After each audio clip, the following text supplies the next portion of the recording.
We had a hard day that shook us all, and we did not expect what happened next. My name is Mark, and I'm going to tell you about a terrible story that happened to us today. We held the ridge, but it cost us everything we had. After the last push, after the screaming, the gunfire, and the chaos, the forest went still. Not quiet, just still. The kind of stillness that makes your ears ring with ghosts of the night before. We buried 2 of ours at dawn. Jackson said a few words. No speeches, no ceremony. Just dirt, silence, and the weight we carried. The rest of us moved deeper into the woods, looking for higher ground and thicker tree cover. Riley found a slope with decent natural choke points and a dry riverbed cutting across the west. That's where we made our stand. Captain Harris stood over a crude field map scratched into the dirt. "We can't count on them retreating again," he said. "Next time, they'll hit smarter, harder." He ordered us to set up fallback points, tighten the perimeter, and dig in. Then he grabbed the radio and called for reinforcements. "They've seen what we can do," he said to me later. "That's exactly why they'll be back. I helped Foster with the sandbags, while Ramirez placed tripwires near the ridgeline. We layered debris over every foxhole, camouflaged the AA truck, and posted spotters in the trees. Everyone moved with urgency, but there was no panic. We'd all seen what happens when you wait too long to prepare. By nightfall, we'd built something that almost resembled security. Campfires were banned, just dim lanterns shielded under tarps. Riley and Ellis took first watch. I curled up near the center of the camp, my rifle cradled in my arms. The ground was cold and hard, but I didn't care. For once, there were no gunshots in the distance, no engines, no shouts, just breathing, and for a few stolen hours, we let ourselves believe we might sleep through the night. We were wrong. It started just before sunrise.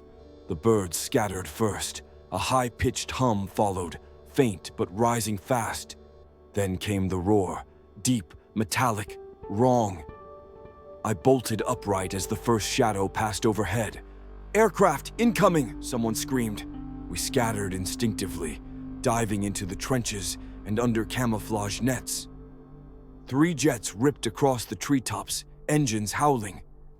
Within seconds, the first bomb hit, far off, but close enough to shake the forest. The second blast came closer. The ground beneath me jumped. Dirt rained down from above. I heard someone cough hard behind the sandbags. Foster doubled over, shaken but alive. "A up!" "Now!" Harris barked. The AA truck roared to life, turret rising with a shriek of hydraulics. Ramirez climbed in and locked on target. The autocannon opened fire, spitting tracers that tore the sky apart. One of the jets banked, dumping flares. The second dove low, releasing another payload. I ducked just before impact. The blast lit up the woods in a flash of orange and black. Trees cracked and screamed. The shock wave hit like a wall, flattening everything. Then I heard it. "Man down! We need a medic, now!" I scrambled toward the voice, lungs full of smoke.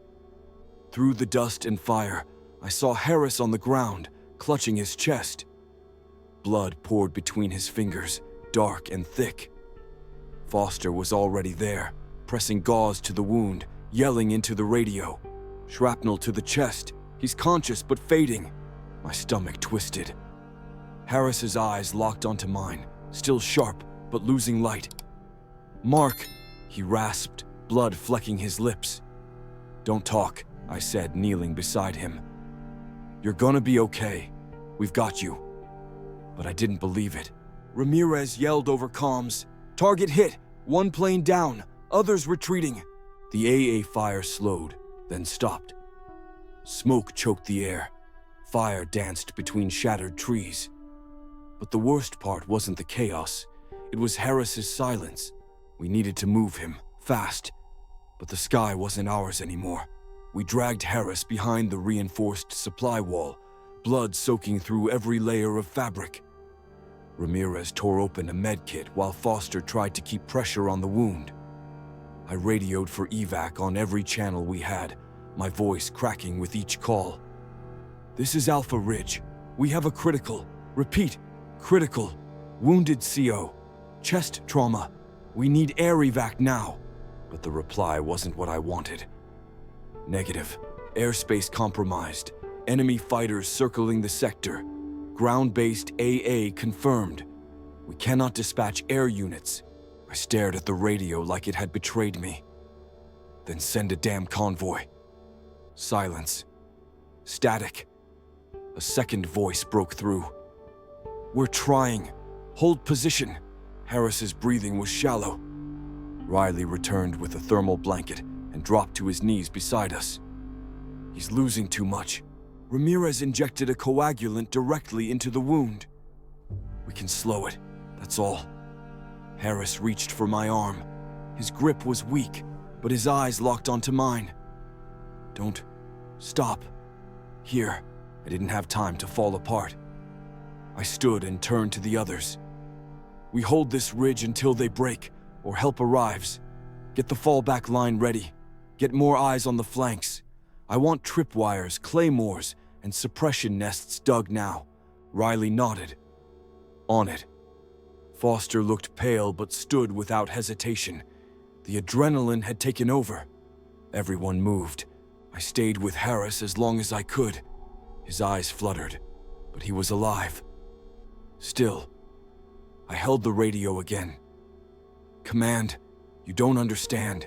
He's not just a commander. He's the reason we're still here." Then I heard it. Engines, heavy, distant. Riley appeared again, panting. "They're moving in from the east. Squad size unknown, maybe more. We weren't done yet, and Harris didn't have much time." The forest was no longer silent. We heard the movement before we saw it. Branches snapping, gear clinking, the steady rhythm of soldiers advancing. Riley spotted the first shapes through his scope. At least 20, more in reserve. They're coming. We had minutes. Ramirez and Foster dragged crates of ammunition behind cover. I helped Jackson realign the LMG nest. "Hold your fire," I ordered. "Let them commit. Then we break their line." They pushed forward through the smoke and ash, spreading like ink through shattered trees. I crouched behind a splintered log, finger resting on the trigger. My heart wasn't pounding anymore. It was cold, steady.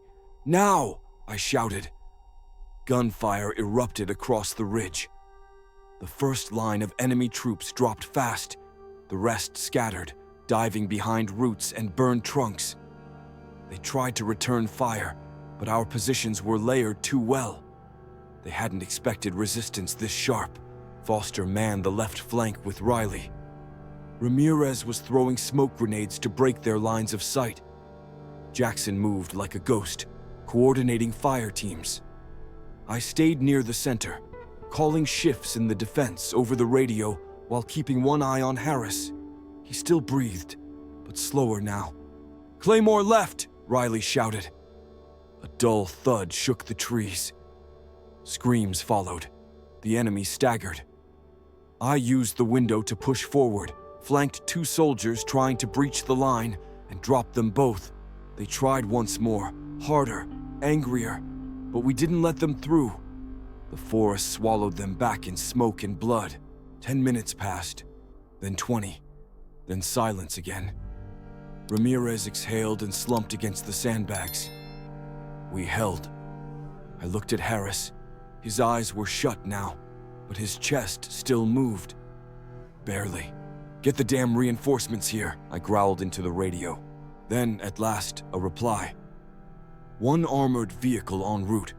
ETA 5 minutes. You held long enough." I didn't answer. I just grabbed my gear, reloaded, and moved to the front again. 5 minutes could still be too long. The forest still crackled with heat and gunpowder, but we held our ground. I crouched behind a downed tree, switching comms channels manually, one hand still gripping my rifle. "This is Ridge Command to any responding units. Our CO is critical. We need immediate medevac or armored transport. He won't make it without evac. I repeat, he won't make it. Static. Silence. Then, acknowledged. Reinforcement en route. Stay on this channel. I leaned back, staring up at the smoke-veiled canopy. A minute felt like 10. Foster slid beside me, his face pale, shirt stained with sweat and ash. He still breathing? Barely. Riley passed by with 2 more belts of ammo. They're not coming again yet, but they're out there, watching, waiting. Ramirez repositioned the AA turret just in case the birds came back. I checked Harris again. He looked gray. Every breath was weaker. I gripped his shoulder. Stay with me, Captain. Just a little longer. He blinked once. Maybe. I don't know. I stood and switched back to the main channel. Where the hell is that armor? Then I heard it. Faint at first. A distant growl. Engine. Heavy treads grinding against dirt. The sound of steel salvation. Jackson's voice snapped over comms. Eyes west. Movement. That's ours. We turned as the armored vehicle emerged through the smoke. Headlights blazing. Hull scratched and battle-worn, but moving fast. It skidded into position just outside the forward trench. Medic, let's go, the gunner shouted from the hatch. We didn't wait. Ramirez and I lifted Harris, supported by Foster and Riley. Every second counted. He groaned once, low and broken. But he was alive. We loaded him into the rear as the medic worked furiously, shouting vitals and stabilizing him for transport. I leaned into the cabin. He's our captain. Don't let him go. The medic didn't look up, just nodded. The hatch slammed shut. The engine roared, and the vehicle rolled out. 1 more minute, and he wouldn't have made it. We watched the armored vehicle disappear into the haze, its treads chewing the dirt as it carried Harris away. None of us spoke, just the low hum of the engine fading into silence. That sound stuck with me, the sound of hope leaving, the sound of waiting to know if it would come back.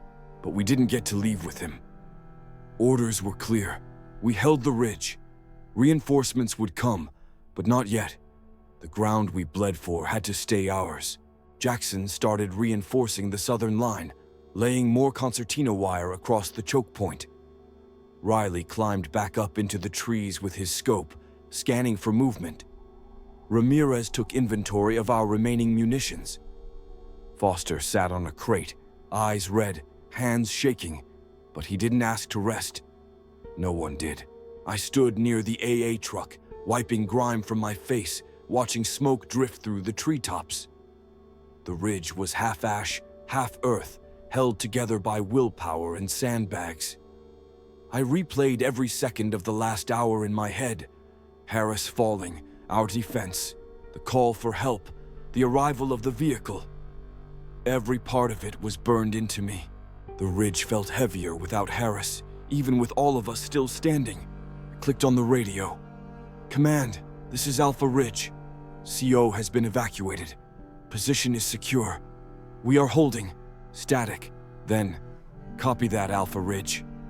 Reinforcements inbound ETA 2 hours. Dig in. Riley's voice crackled over squad channel. You think he'll make it?